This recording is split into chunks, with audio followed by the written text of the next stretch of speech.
Welcome, good afternoon to our side event on connecting two regions from the far ends of Europe, the Western Balkans and the Baltics. This side event is done in cooperation with the Heinrich Böll Stiftung office in Berlin. And part of our speakers from the Western Balkans that have made it to the Riga conference, joined by couple of colleagues in the audience, part of a Western Balkans advocacy group. We work together as a group advocating for European integration of the Western Balkans.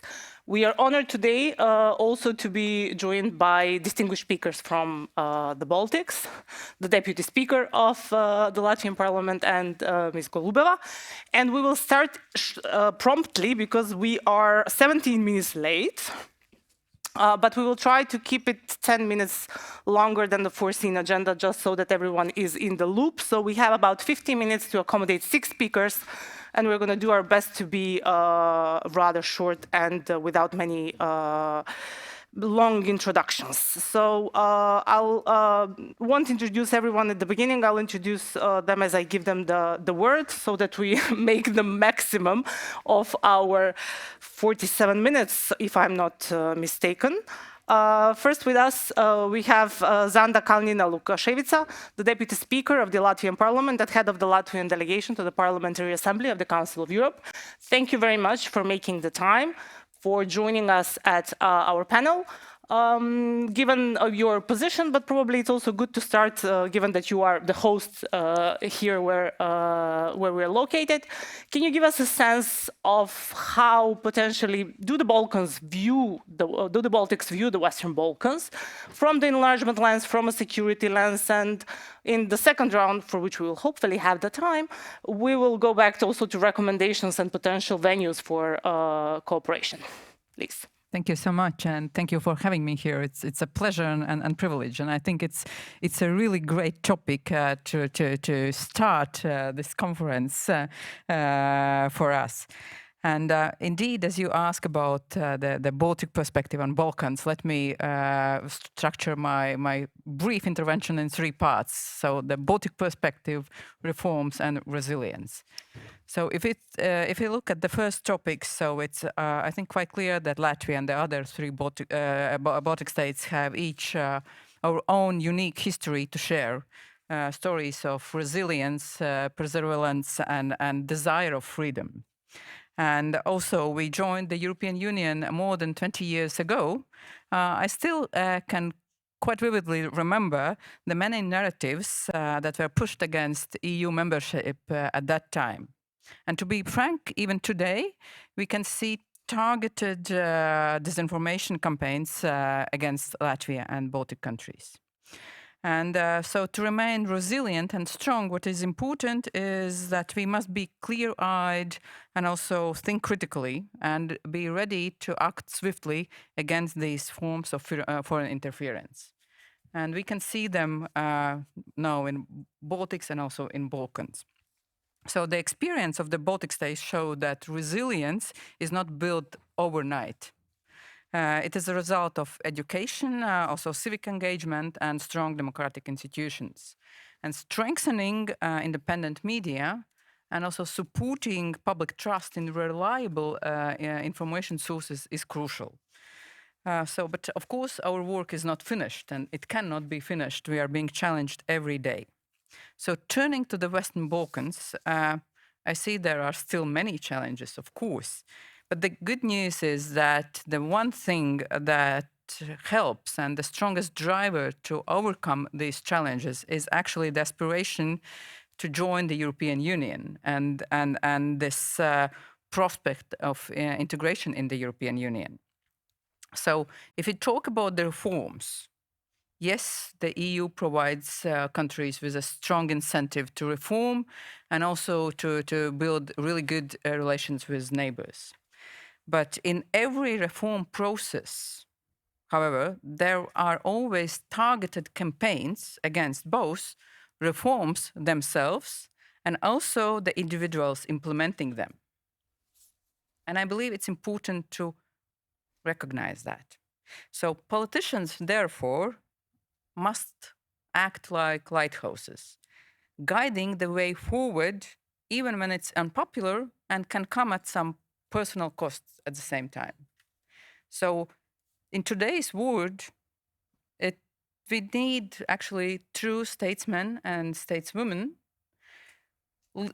leaders who drive their agenda, not shaped by yesterday's public pools, but has this courage to lead and inspire people towards their mission and the future of the country, not the past.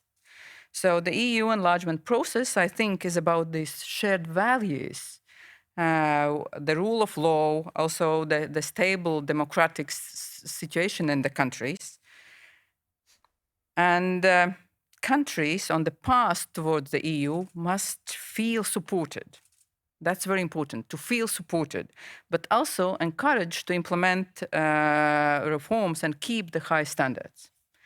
And to conclude, it's clear that Latvia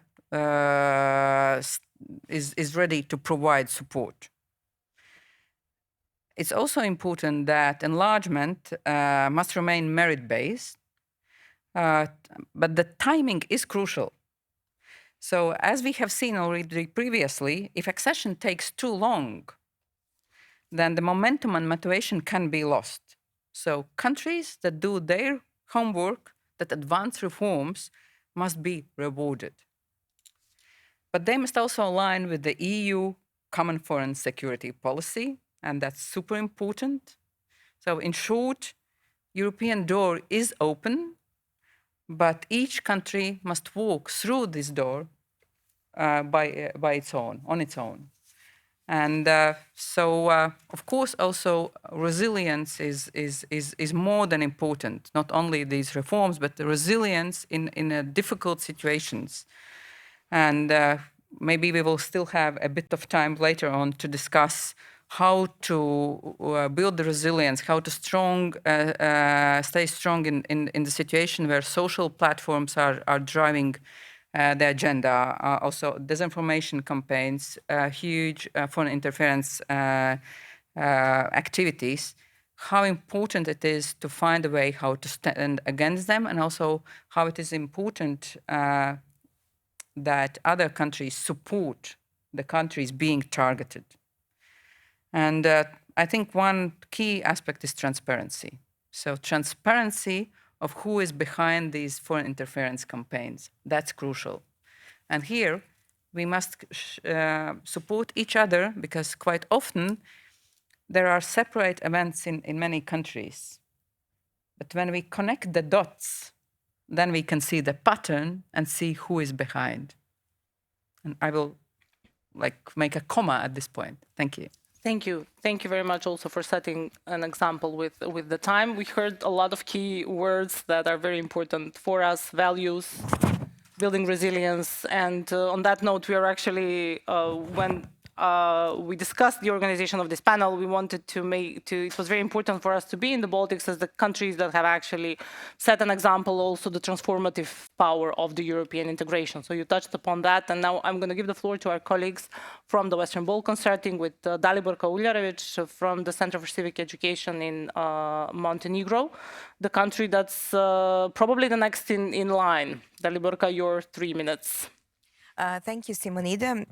Indeed, the Western Balkan path has been a long enough and discouraging a test of the credibility, both for our national governments and for the European Union, because we have on one side citizens who remain largely pro-European, but they are also kind of losing a faith into the process as such.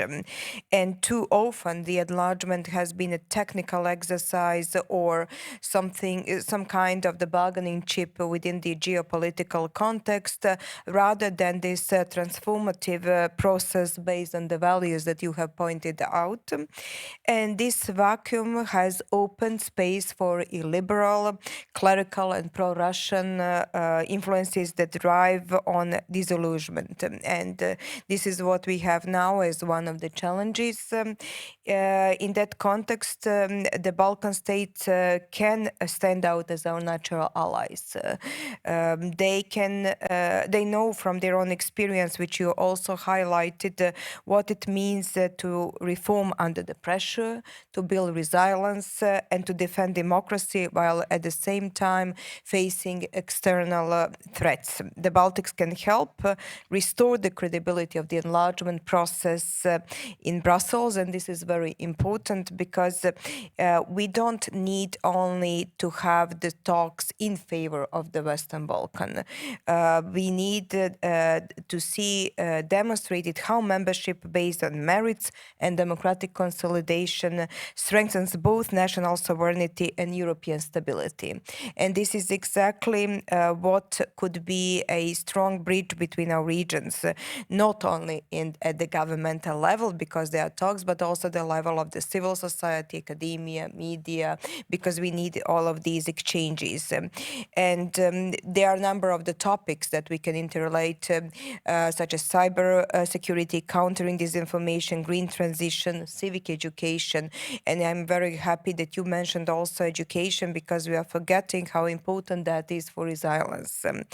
From Montenegrin perspective, the message is clear. Despite being former frontrunner, our institutions are fragile. Democratic backsliding is visible, and it is in contradiction with the European progress that we hear from the messages from Brussels. And political elites are often misusing the whole language of the European integration.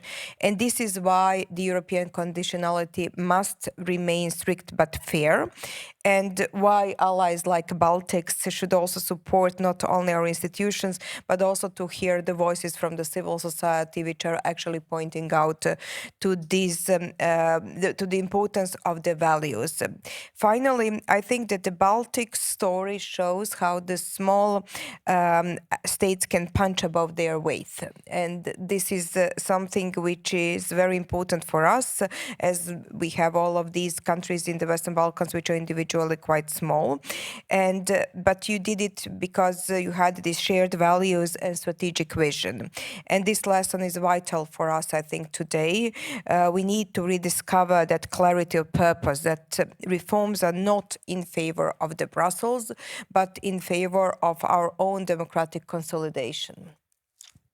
Thank you. Thank you, Daliborka, also for sharing a positive view, actually, and looking forward, which is not often the case in a lot of the panels that involve the Western Balkans. We now move on to Agon Malici, who is a non-resident senior fellow at the Atlantic Council. Agon, 3 minutes. Okay. No pressure. Thank you, Simonida. I'll also try to keep it on the positive on what can be done, so not just overanalyze the problems. And I'll start with what Madam Deputy Speaker said, when she said, rightfully so, that if you connect the dots, you know who is behind all of these attacks against both of our regions. I think this is why we're kind of here, because I think it's important to connect the other dots, sort of the other side of the battle that of the actual war that Russia is waging against Europe. And we see a lot of commonalities between our regions, because I think this part of the world understands the strategic objective of enlargement and how important it is for us to do this.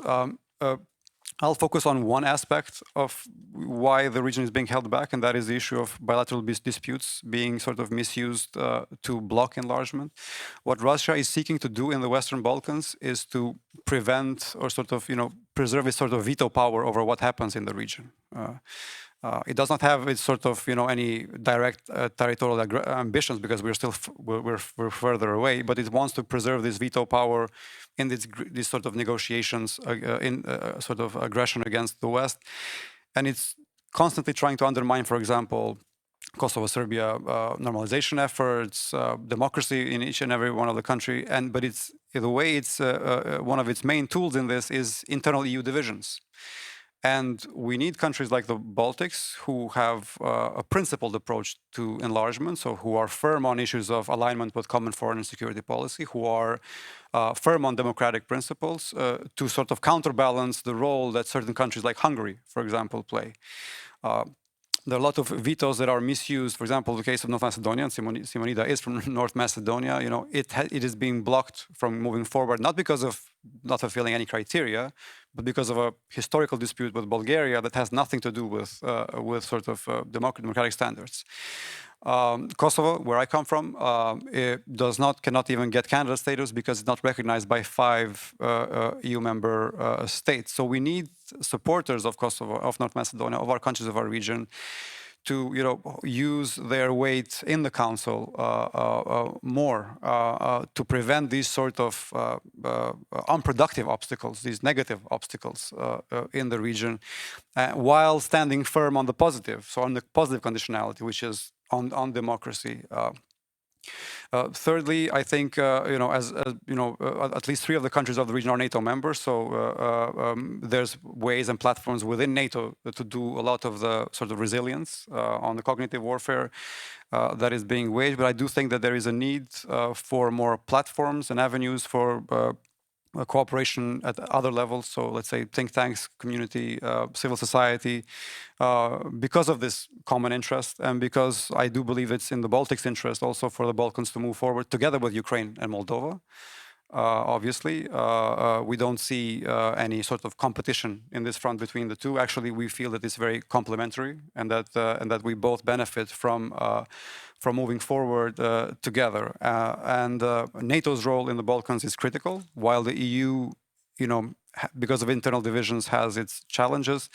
If there was no NATO presence in Kosovo, for example, if there was at least no NATO, Montenegro and North Macedonia, if they hadn't joined NATO a few years ago, we would have had a much bigger security problem in the region right now. So we hope that the Baltic states can, through NATO, continue to play a very positive and constructive role in at least preserving, making sure that this, from a security perspective, the region is resilient. So I'll end there in the interest of time, and we can touch upon other aspects later. Thank you, Agon. We move on to Serbia, actually, after Kosovo. Bojan Ilić is a journalist from Serbia. So, Bojan, the floor is yours. Thank you, Simonida. Thank you all for being here and showing interest in what's going on in our part of the world, in Europe. So, coming from the Western Balkans, I will focus mostly on the battle of narratives. And coming from Serbia again, I will mostly speak about the Russian influence in Serbia and in the region. And maybe to start from the fact that the Balkans the Western Balkans now is usually seen as the proverbial powder keg of Europe, where a little spark can, set this powder keg on fire, and then everything goes to pieces.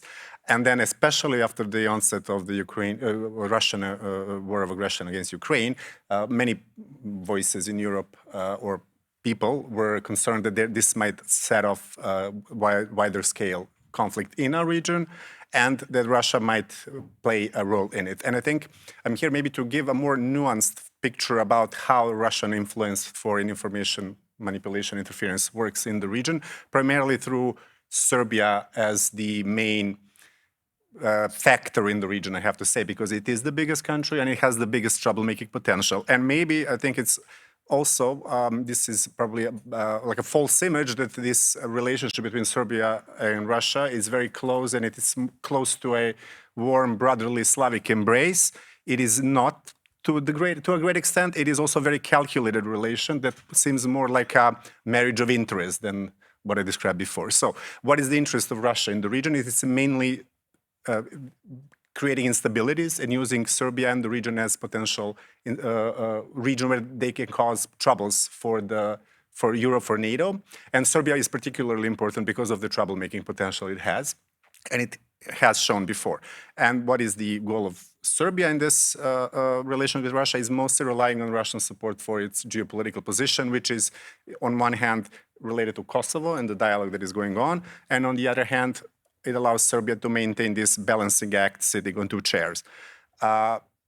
Being on one hand the candidate country in the EU accession process for close to 12 years now, and at the same time maintaining close ties with Russia. And why this is rational, calculated thought, it's because after the onset of war in Ukraine, you could see that Serbia has diversified its international portfolio, moving, for example, closer to China. And last year, Xi Jinping visited Serbia. A range of strategic agreements were signed, including this year, for the first time ever, there were joint military exercises between Serbia and China.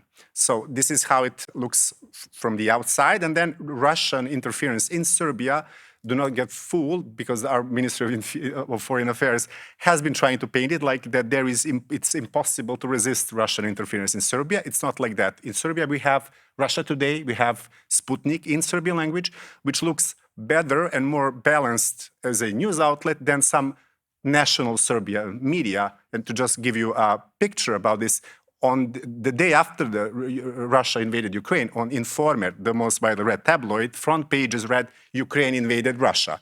This is the level of disinformation that is homemade, native to Serbia, and that is mostly promoted by Serbian taxpayers' money, because these outlets receive money from from the Serbian government, from the public budget. So it's a much more complicated situation than you would think it is looking from the outside. But also, I would say that solutions are also very easy, and how this could be fixed.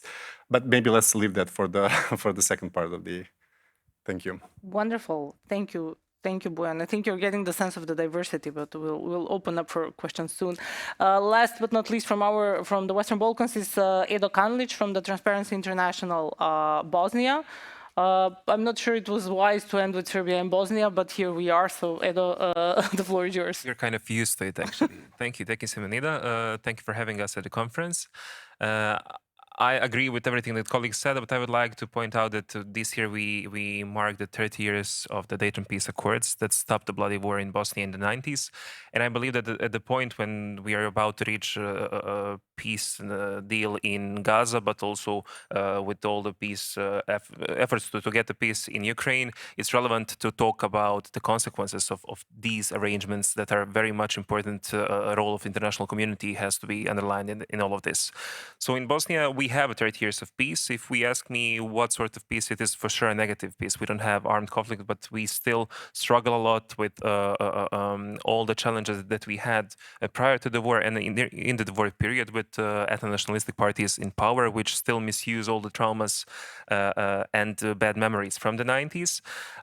We still struggle with the functioning of state institutions, with a very fragile and fragmented political system in the country.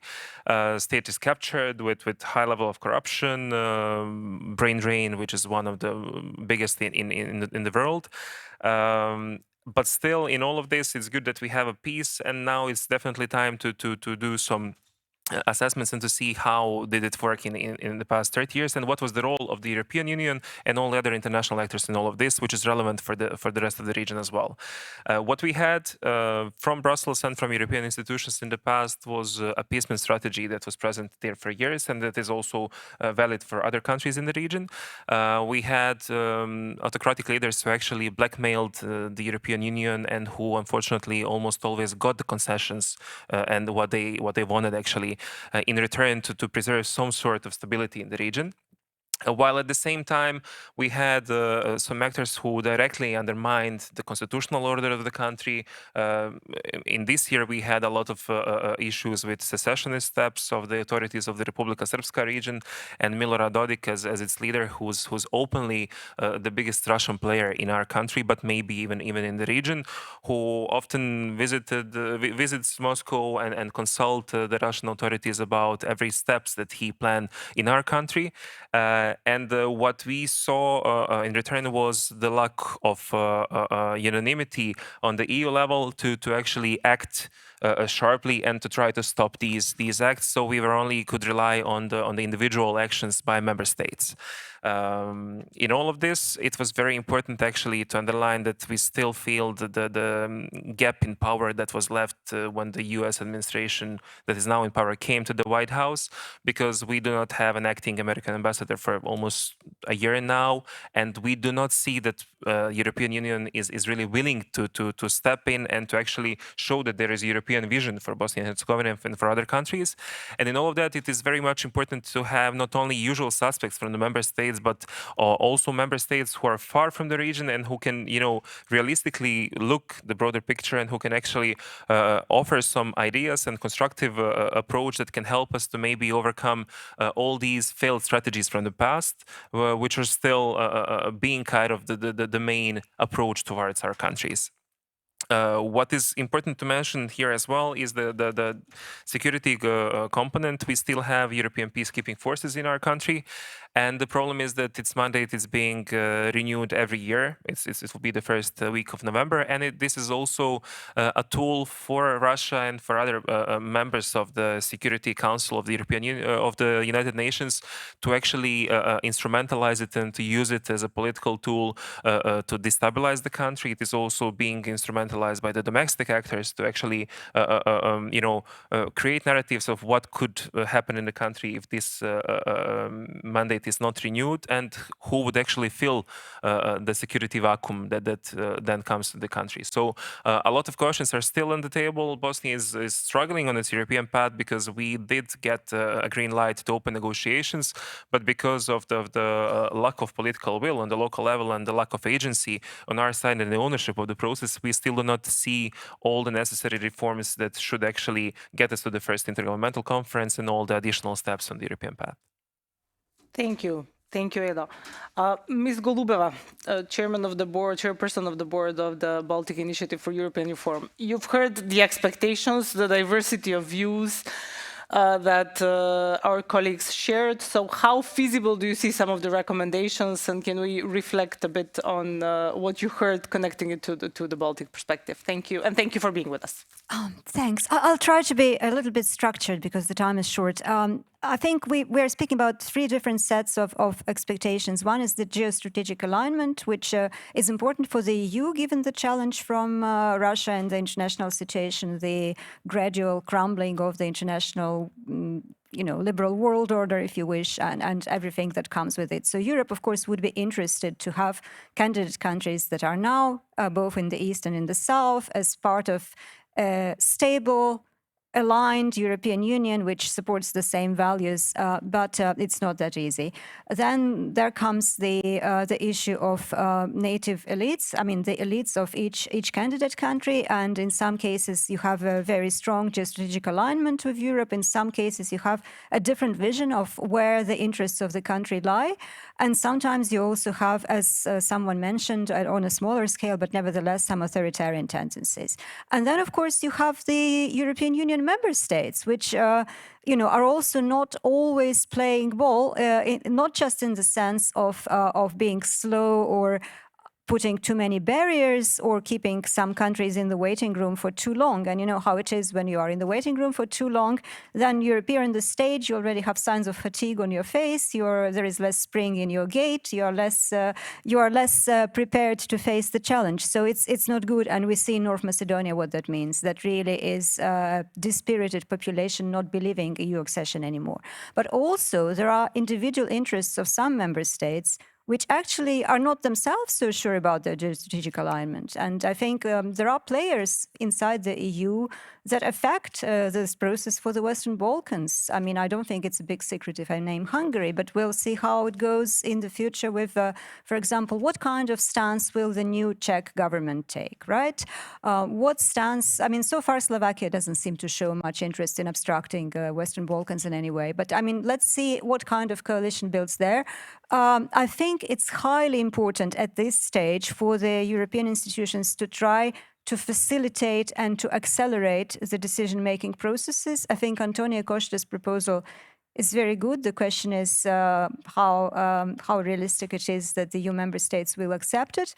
I think it's very important that there is accelerated approach to solving those issues, those political issues inside the EU, to facilitate, and especially regarding countries that are good at preparing and opening and even closing chapters like Montenegro and Albania. It's hugely important that there is response and there is openness on the European Union side. And we are going to see that in the near future, whether that is going to be the case. Another thing, of course, is indeed Russia's cognitive warfare in the region, maybe not as focused as in Moldova, for example, but nevertheless very, very present. And undermining exactly the geostrategic alignment which Europe would want to see in this part of the world. So that is something that cannot be fought without engagement of civil society in these countries. I absolutely agree. It cannot be fought just by governments, especially if governments are not always themselves clear about the geostrategic alignment. So it's hugely important that civil society is empowered by European institutions, but also by private foundations, for example, in the EU that would like to see Europe stronger, as this discussion is supported by one. I think it's hugely important and hugely relevant. Thank you. Thank you very much. This is a wonderful time to open the floor, given that we have 20 minutes until the end, and we do have an audience. So I would really like to get questions in, or even we will even accept short comments from the audience. The floor is yours before we move on to the second round, so that we don't have a rush for the questions. Am I just to make sure? It was all clear. It was all clear. Do our colleagues from the Western Balkans group potentially have something to add? No, there is still time. 1, 2, 3. No, we go back to our second round. Then first with the Deputy Speaker. You've heard also our expectations. There was a lot shared here. I think that lastly, NATO was also mentioned. I myself am a European Union scholar, so I tend to be very Eurocentric. But having in mind also your position in the Council of Europe, I think all of these countries are also members of the Council of Europe. So if there's any, except Kosovo, if there's anything you can reflect also in the broader context of the building alliances between the Baltics and the Western Balkans would be actually much appreciated. Thank you. And indeed, also in the Council of Europe, we follow the struggles, we see the challenges, but we try to find ways how to help.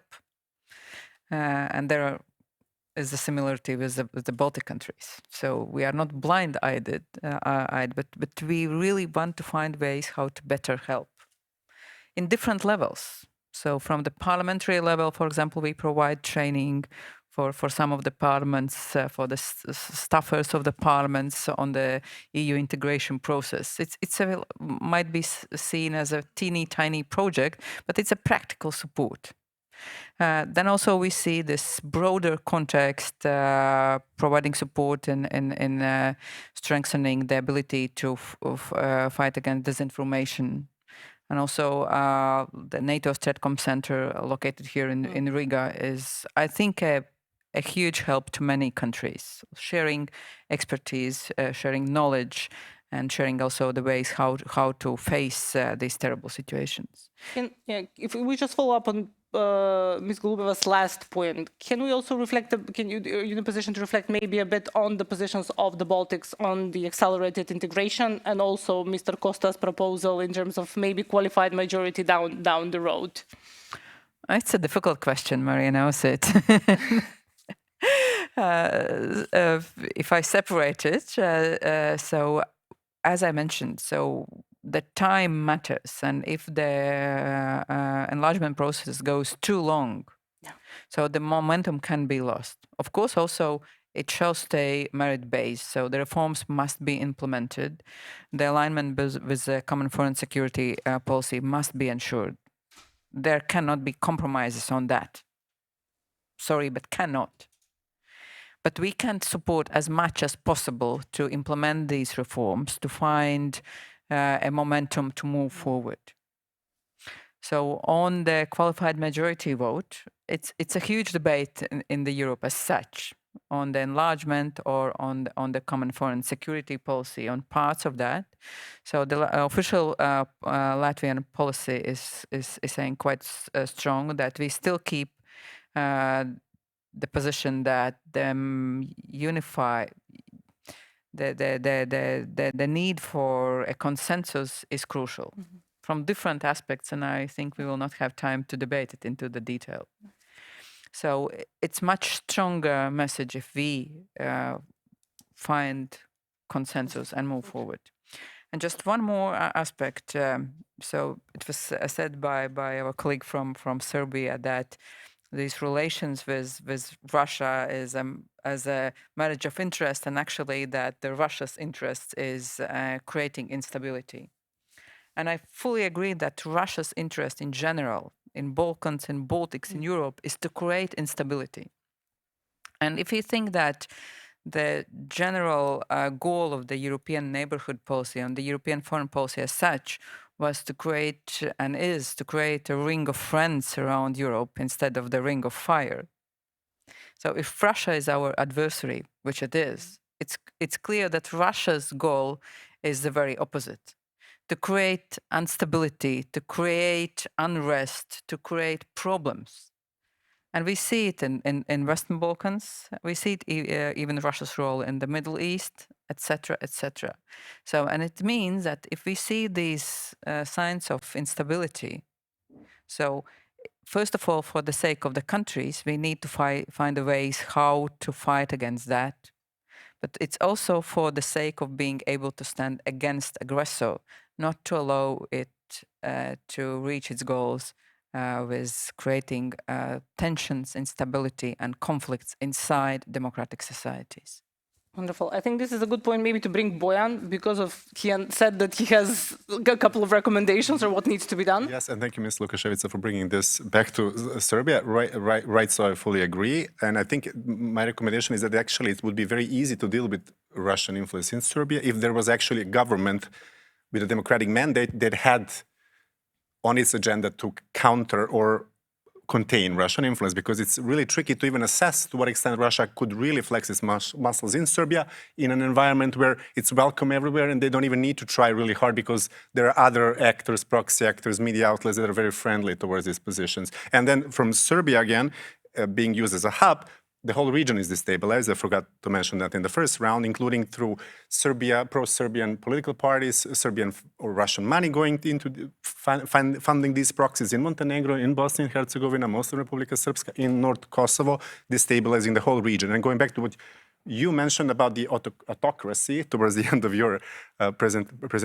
expose is actually, I think this is how we should fix the issue, because right now Serbia is in a, again, I'm not sure if you follow the news, it's the Serbian regime, Aleksandar Vučić, the president, who has been declared as one of the most fastest autocratic regimes in the world by the V-Dem Institute. This year on the Media Freedom Index by Reporters Without Borders, Serbia reached lowest ever score. We are a hybrid regime, titled by Nations in Transit report for 5 years now.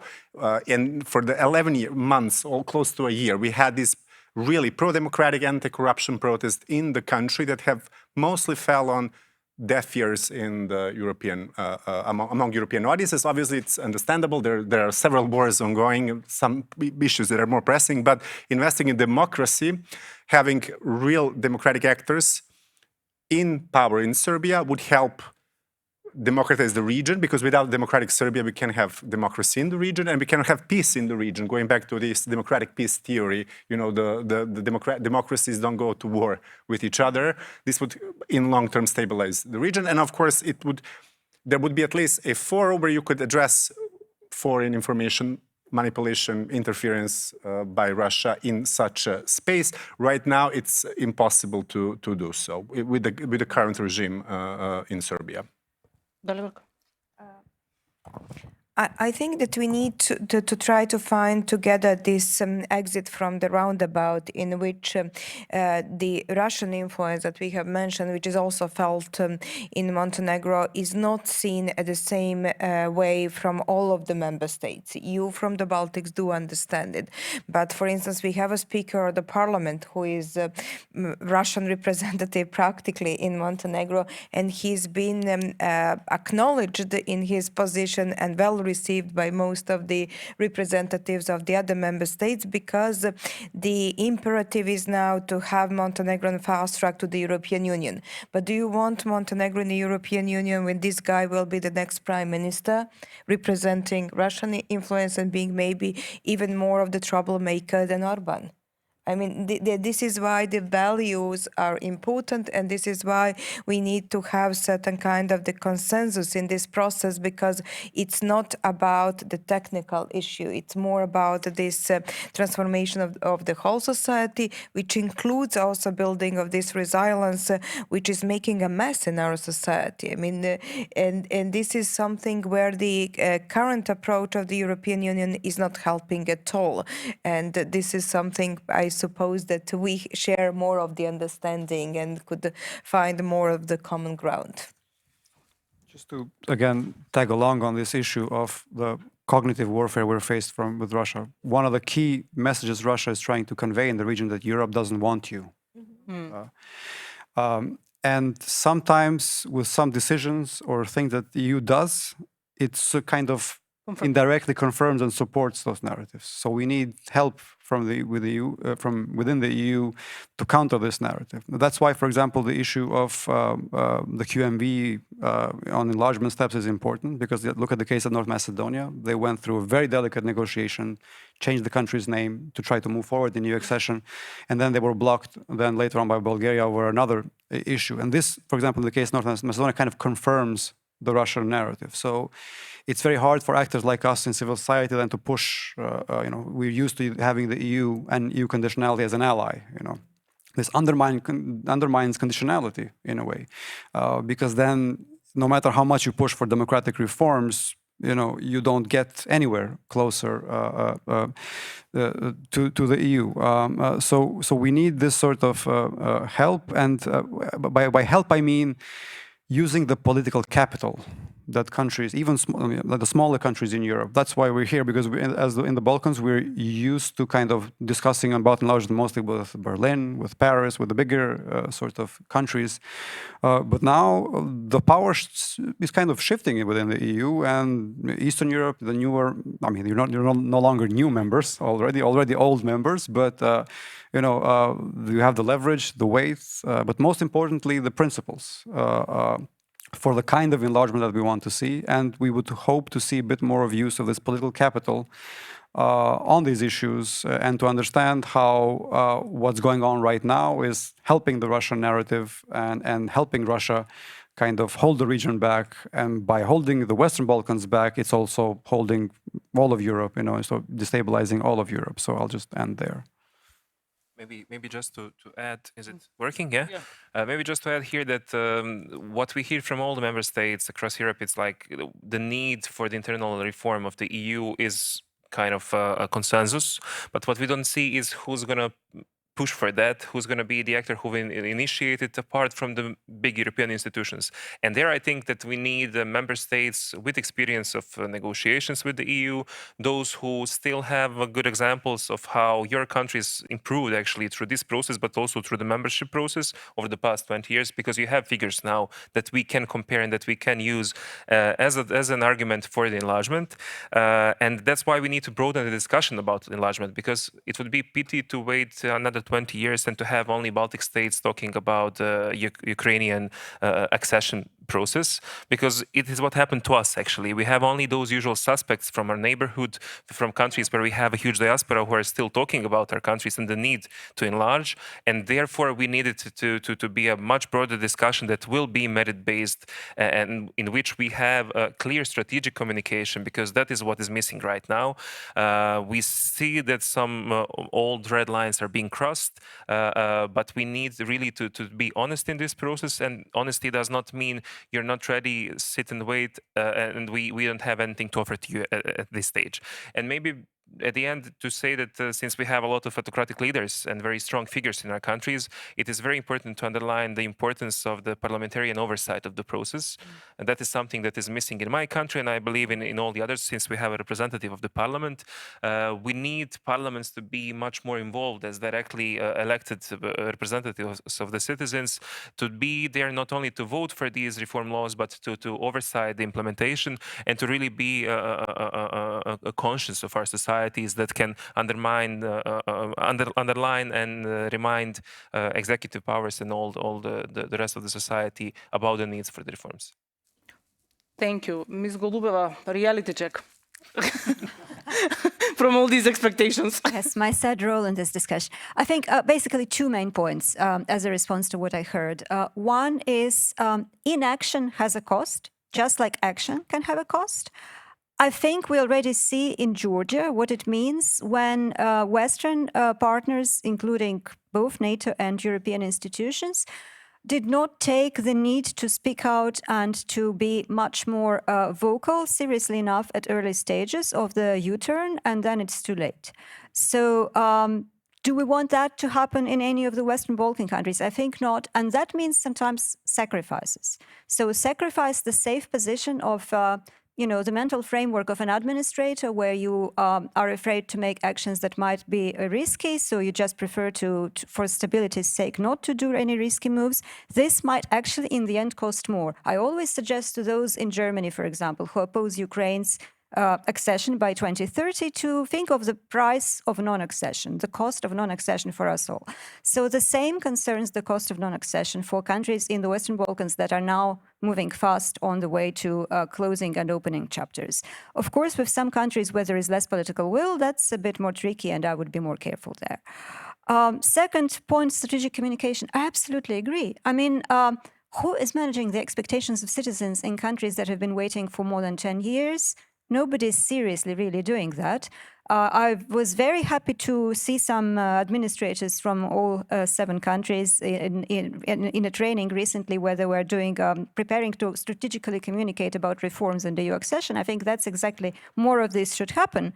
But it's also quite important that the European Union also remembers about strategic communication.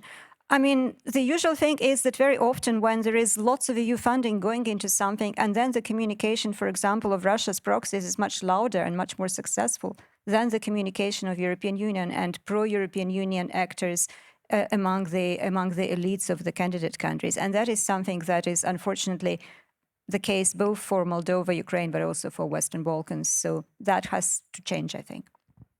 Thank you.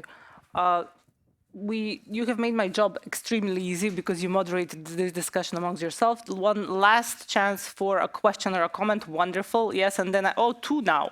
Now we will be kicked out at 1:10. So please. Good afternoon, Roman Kovalchuk. I'm Secretary on Foreign Affairs of Belarusian Christian Democracy, and I have a question to Serbian and Bosnian representatives. So, in my country, honest opinion polls are not conducted for many years, but I have a question about the aspirations of Serbian population, both in Serbia and in Republika Srpska, which is an integral part of Bosnian Federation. The aspiration of EU membership and aspiration to have a unique position in the Balkans as a center of Slavic Orthodox civilization and closer cooperation with Russia and China internationally. Thank you. Thank you. Thank you. Can you just pass the microphone here in the second row? Now we just take questions, no more comments. The first round. Antis Gobiņš, European Movement in Latvia. I would like to avoid the taste of blaming the EU, which was a little bit the standpoint of several speakers. And I would say that actually the main learning lesson perhaps from the Baltic states to the Balkans was that actually when Latvia was kicked out of the so-called first round of EU accession, we did just the opposite than to resignate. We did double up our efforts, and we managed to get into the first train of accession countries.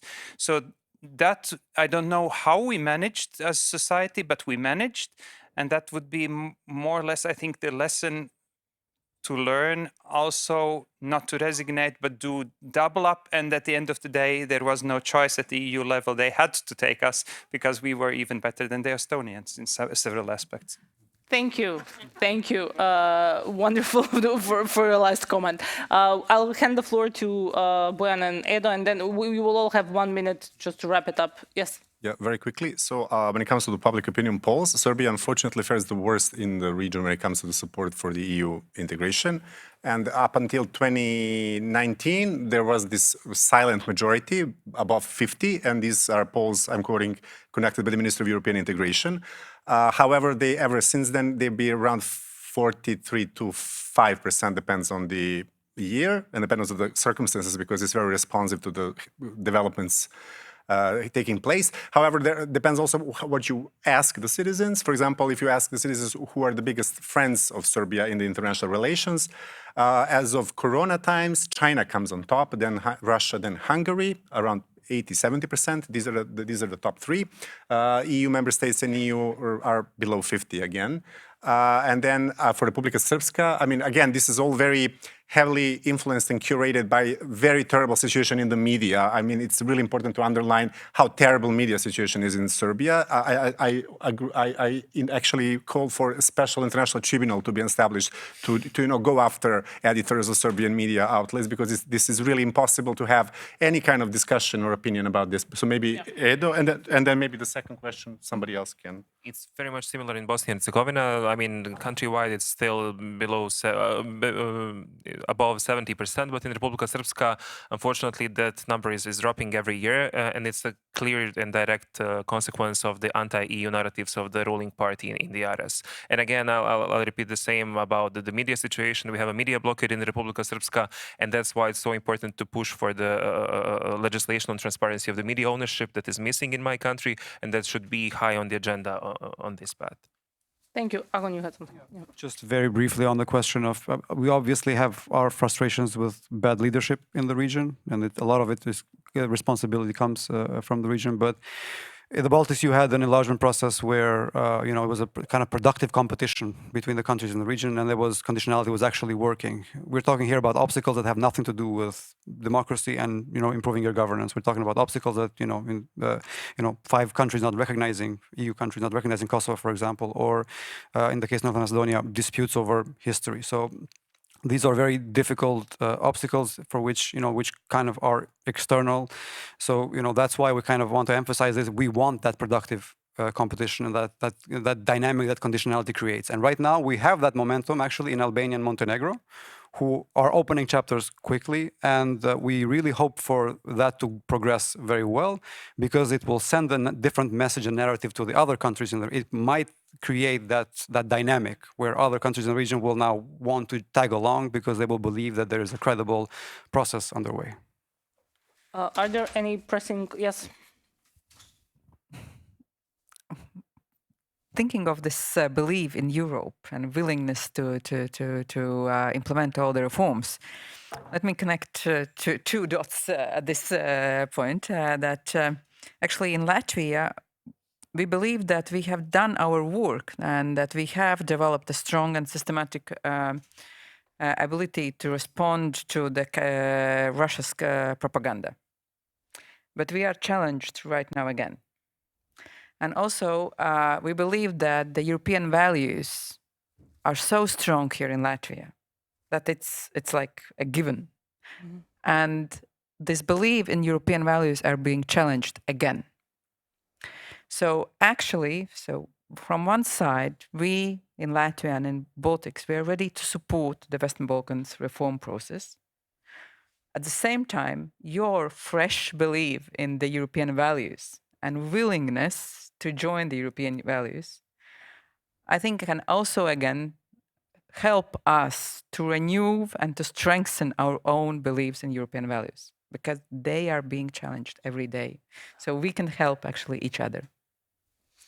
This is a wonderful conclusion, unless we have something pressing from our 2 speakers. Thank you very much to all of you for joining us. Thanks to my panelists. I think they deserve a round of applause for making this discussion in such a short time.